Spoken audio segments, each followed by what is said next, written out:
Good morning everyone. আৰু আজি এটা ছানডেৰ ধুনীয়া দিন। ৰাতিপুৱা সোনকালে উঠি খোজকাঢ়িবলৈ যোৱা আৰু এই পৰিৱেশটো উপভোগ কৰিবলৈ পোৱাটো সঁচাই বৰ ভাল লাগে। মোৰ এই হেবিটটো ফ'ল' কৰা প্ৰায় আজি 20 দিনেই হ'ল।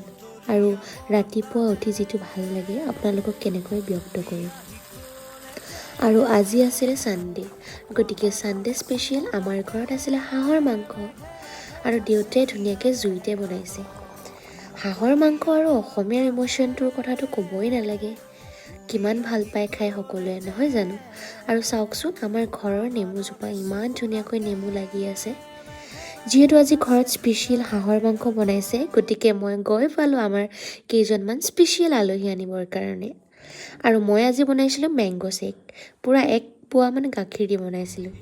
যি কি নহওক, আমাৰ আলহী কেইজন চাওকচোন।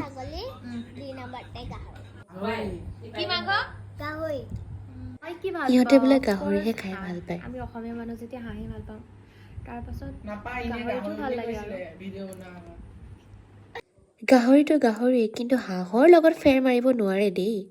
যি কি নহওক, আজিৰ দিনটো এনেকৈয়ে ইহঁতৰ লগত পাৰ কৰিলোঁ। আপোনালোকৰ কেনেকুৱা গ'ল জনাবলৈ